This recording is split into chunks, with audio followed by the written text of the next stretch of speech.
Zigs.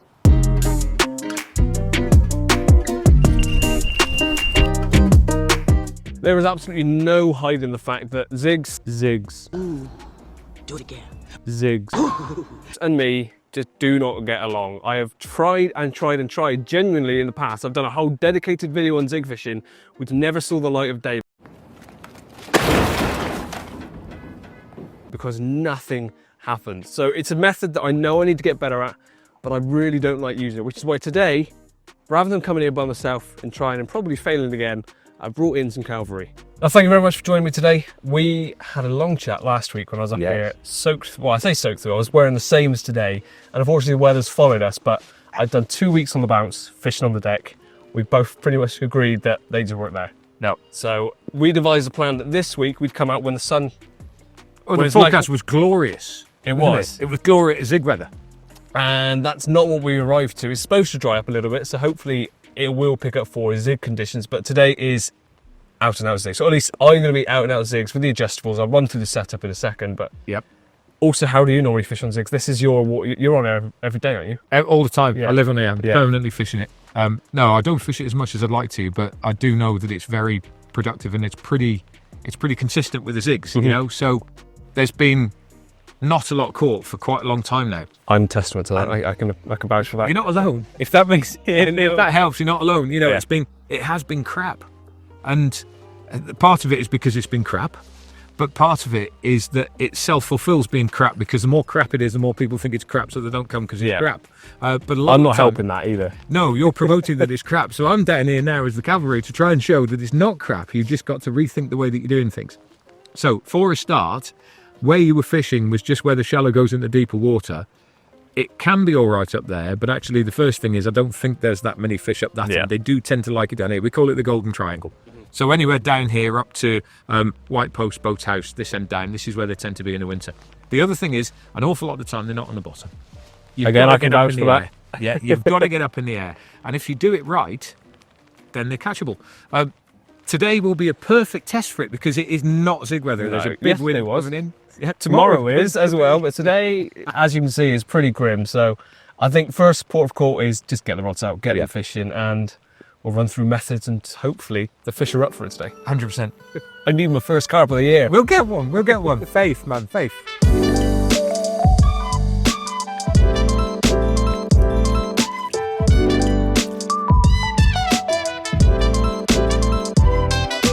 So today I've opted to go with adjustable zig setups for a couple of reasons. It's quick and easy to change the depth I'm fishing at. We're fishing in potentially over 20 foot of water behind me, so I can change the depth quickly. But also when it comes to landing fish, you've got less of a hook link between where you've hooked the fish and your lead swinging around. Yes, you can fish static zigs or fixed zigs as they're called, which is what Rob's doing today. That's his preference. And that's perfectly fine. There's a really good method of using it, but this is something I want to be able to do on my own. And the thought of using, say, a 14-foot fixed zig on my own is a bit daunting. So using a method which I should be good at using on my own just makes sense to me. And how it works is nice and simple. I've got a 3-foot hook link there, so I've still got the separation between my hook bait, and the float. This float can go up and down in the water. As you can see at the moment, that's attached to a weight. That's to enable me to cast it out nice and streamlined. But as soon as that hits the water, oop, the rod falls over. But the weight falls off like so. The rod falls down again. Come on, rod, bear with me.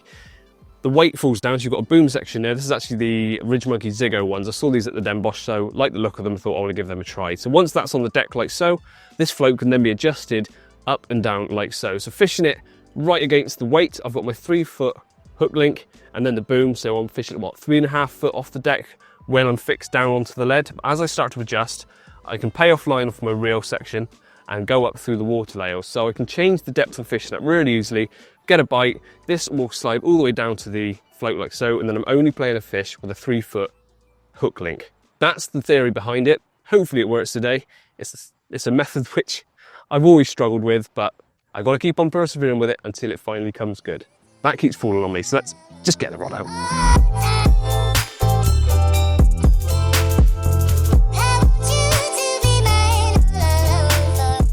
So the plan today is actually pretty simple. Between us are 6 rods, but rather than putting all of our eggs in one basket, which, as you've seen in previous videos, isn't always the right way to go about things, we're going to spread our rigs, spread our baits, and try different areas and different depths and see what starts to work. So we're going to share a spot in the middle, which isn't too far out. We've actually found some fish closer in.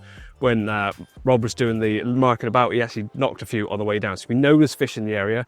I'm going to put 2 rods to the right on a different spot, and Rob's probably going to do the same on the left of his spot. If something starts to work and starts to prove the going method, then of course we'll switch more rods onto that area. But for now, cover lots of bases and see if we can find these fish.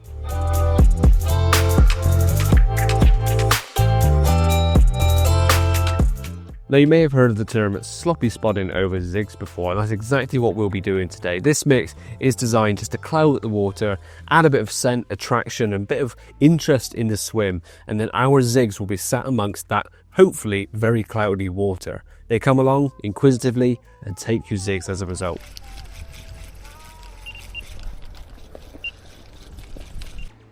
The other one's bouncing as well. I don't know if it's a double take. How close are they? Very. Are they? This one's gone pretty solid, so I don't know if it's dragging that one. Right. Good No, luck. it's alright. Ah, it's dragging. You sure? I see. No, it's not. That other one's going then, because it's still bouncing. No, it's not.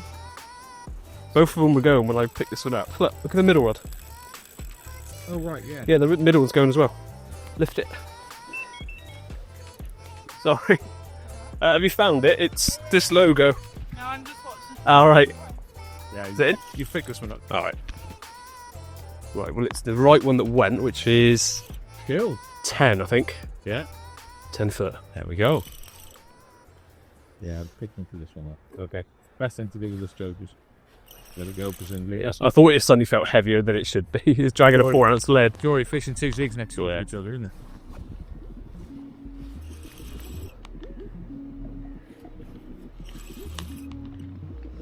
She asked my number. It could be that she genuinely wanted to send me photos. Or she thought, that man in the waders looks nice.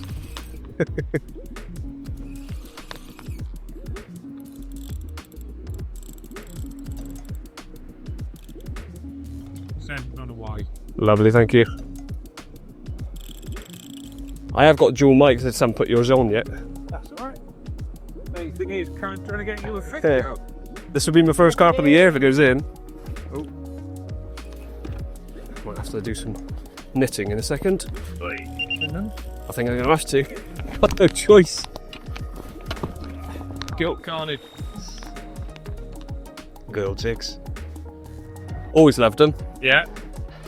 Absolute confidence in them. Never ever in doubt, is it? Oh, we pinged. On the zigs. There we go. Well, it's a carp. It's a carp. It's the first of the year. You're almost certainly out of That's it. fine. You're coming out. He's on this one. Has it come off the other zig? Don't see the other line drain. It has. Right, well, we'll net this and then leg it straight and grab that one, because if they have come in over spot. Ooh. Hey, first of the day. First of the year. Well done. I've always loved zigs. I've always said it. You were talking nothing about Yeah. anything else other than zigs. Every But- time I've met you, it's like I should really be fishing zigs. When you were up there blanking away, Joe, remember Yeah. the conversation you were going, I should be down the bottom end on this. Oh, happy days. Right. Let's not waste any time. See if there's another one on that one. Here we are. Bite. Rob's in. There's a good old drop back. The thing with here is, like, you know, when you're spotted on him, you just got to keep it going. A lot of Yeah. people, they don't have confidence in zigs because they chuck a zig out and expect the fish to find it, and it's literally just a flip-flop in the air somewhere. So, you know, springtime or clear water when they're swimming around, they'll find it.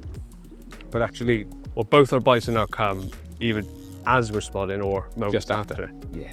And here, their ears are so good here. You know, they're sound feeders more than anything else, more than sight feeders, more than smell feeders. They're sound feeders. Well, for anyone that's watching this video and doesn't know shearwater, come up here in the summer and all you will hear is spawns. Yes. But all you'll hear is spawns and bite alarms because, yeah, it works. And it's funny because the matches have been crap on here for a while because everybody's doing the same thing. The fishing feeders on the deck. This is the match fishing matches. And there's been no carp caught in the last 3 matches, which is really strange. And the carp anglers, they're picking the odd one or two up off the bottom. But as you've seen in a couple of trips, it's been tough. But as soon as you change your tactic and go up in the air, Yeah. then, what realistically, we've had a good old faff around this morning, haven't we?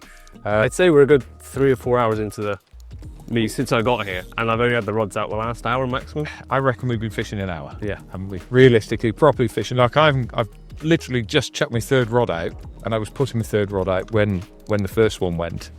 But it's had probably 15, 20 spawns over the top of it. A good 15, 20 minutes worth of spawning over the top. And then as soon as they calm down, then that's it. I'm conscious because I put one down there just underneath the other, so I might just step this way a little bit. Need me to move anything? I just don't want to move that one because I've got the other one on the spot where the other one was, just underneath. So it's going to go this way a smidgen. I tell you what, It's fighting all right. Cold water, they scrap well, don't they? This is going to be like £11 when it comes in. It's my first fish since November. It's my first since December. So My last fish, put it like this, my last fish had already come in by now. I wasn't fanning around with it, playing it like I got pink wings on. And it was £52. And I'm playing it like there's no need to flex that. The first time on my channel when you're flexing with a 52 pounder. I'm not flexing, I'm You lit it yourself, Rob. Yeah. I'm making a bit of a meal of landing a small one. But they do scrap well. It's good. Well, as soon as this is what depth was this fixed? This was 10 foot. They're both 10 foot. It's the same one that I had a drop back on literally within 5 minutes of casting out, put one spawn over the top and it dropped back. Yeah. Unfortunately, I made a bit of a schoolboy error that in my haste to get the rod out, because we were running a bit late, I used a light lead. And you need a heavy lead because it doesn't prick them properly, and it's just flown straight through the float and it's fallen off. But that was 10 foot and you've adjusted to 10. 10, yeah, it's Had both one are at biting 10. in the 10 foot. So that's This is my left one's at 10 on the same spot. So we've still got 2 zigs on that spot at the right depth. It plays with your mind. You see the lead, you think, oh, here it comes. There's another 10 foot beyond that. Yeah, no, it's still a fair way behind. That nice another mirror, nice scaly one. Getting the And he's in. getting the net. It's jolly good. Well, happy days. Very much. Right, I'll leave you with that. I'm going to go get some bait on the spot. Happy days, yeah. Same again. Right. Really some repeat. Tip and tactics. Oi, how we doing?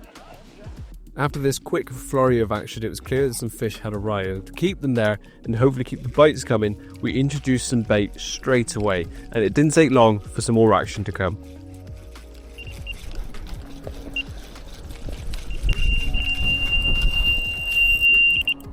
That's on our spot. Come off. Come off, but that was on the shared spot.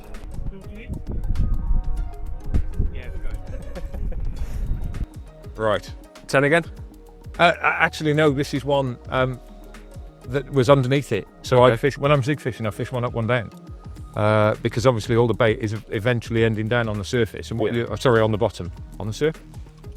I reckon we could catch one off the top today. Yeah. So this is your one that was on the deck? This is the one that was on the deck Okay. underneath. So it's on exactly the same spot as the float was. So I've had one off the right-hand side of it, which was on 10 foot. You've had a bite on 10 foot. I've missed one on 10 foot. I've Now we've lost had one on 10 foot as well. Have you? Yeah. That's 4 bites two-handed, so well, 5th bite now with this one on the deck, isn't it? This handle's a bit shorter. Oh, Salmon scoop? is that one of them super deep things? Yeah. It's going to be 300 mile in there. Yeah, so it's a keep net as well as a landing net. Look at that. All right. Nice. I've got no rods in the water. Another No. unneeded flex on my video. Carnage. Carnage. Well, I suppose there's something rather amusing about my first carp of the year being on my least favourite method. But the first fish of the year is on a zig. I've always sworn by them, actually. In fact, everyone that's watched me for a long time will know that zigs have always been in my armoury. As soon as I get the opportunity to put the zigs out, I'll put them on. Having said that, I've also lost one since this. Rob's had a couple, which I'll show you in a minute. But the first of the day has come off of a 10-foot zig, pretty much as I was spodding bait over the top of it. So I'm going to get this one back and get straight back on the spod. And hopefully that will entice a few more bites. Because we've got a couple more fish to film. We've lost a couple. It was manic, but as soon as we've stopped putting spods out, the bites seem to have dried up as well. So thank you, mister. First of the year. And hopefully many more to come. Now, if you're new to the channel, it's worth letting you know now that every time I catch a new species this year, Catch are giving away a free pro subscription to their app. So all you got to do is get commenting below and one of you will win a free pro subscription to the app. Here we go, Mr. Just under 50 pounder. Well, it's not quite 50 pounder, but I've got to say it fought like it on the way in. But look at that, it didn't take long, did it?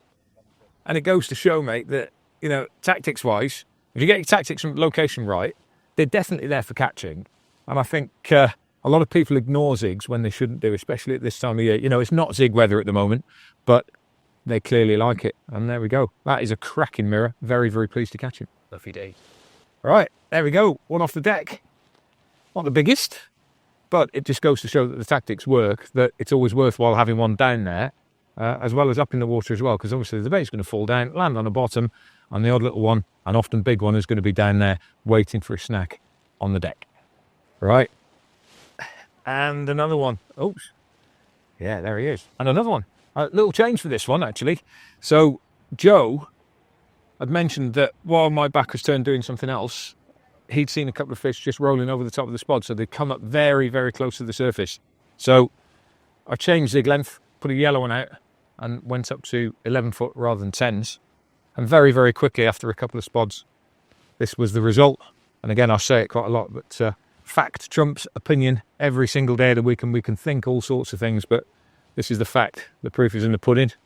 There it is. It's a pasty rather than a Yorkshire pudding, isn't it? But never mind. That's how it works. That was a little bit too TV there, Rob. How was it? This is YouTube. We're a lot less formal. Well, just like my last two trips up here, the wind and rain arrived and got us both absolutely soaked. It was forecast, so it didn't completely get us by surprise, but it was pretty rough. At one point, the wind picked right up. The wind was smashing into us, and it just wasn't nice to be in. Definitely couldn't really film anything in it. And also, the carp just didn't seem too fast. We have been putting in the effort, putting in the spods here and there, but not as much as we'd like to, because we've been filming different bits. We've been sheltering from the horrible rain. And when we have been putting bait in, a few things have happened. I mean, Rob's had a couple more takes. He's actually had a couple of bream, which is a hazard of fishing up here, as I've mentioned on previous videos. But it means there's still fish in the area. And I think if the weather had stayed like it did the early part of the session, we would have been right out for a good session, because we had that flurry of bites probably an hour into the session and had a wind of what, 4, 5 bites, I think it was, something like that. So, and that's the ones we landed. So if it had carried on like that, I'm sure we would have managed more. We're now currently both spotting over the same spot with the last sort of, I don't know, half an hour, 40 minutes of the trip, hoping that there's another bite in this session. But as the weather tomorrow is looking sunny, a lot nicer to be in, but also a bit more conducive to zig fishing, theoretically, I'm going to come back and give it another few hours, and hopefully we get amongst a few more. But the session isn't quite done yet, so let's keep at it, put the rest of this bucket of bait in, and hope that something comes along.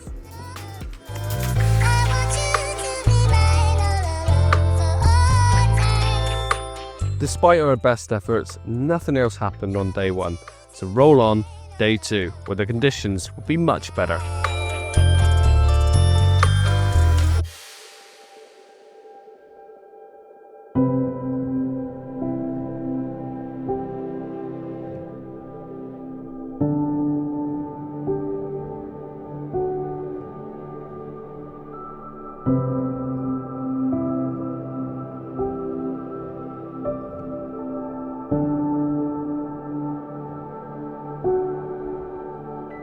The conditions the next day saw the temperature drop to -4, but the sun was out, the sky was clear, the lake was flat calm, everything you would wish for on a perfect zig session. But as you can see, the video was about to end, so you know that day 2 just wasn't productive. We didn't even have so much as a single beep.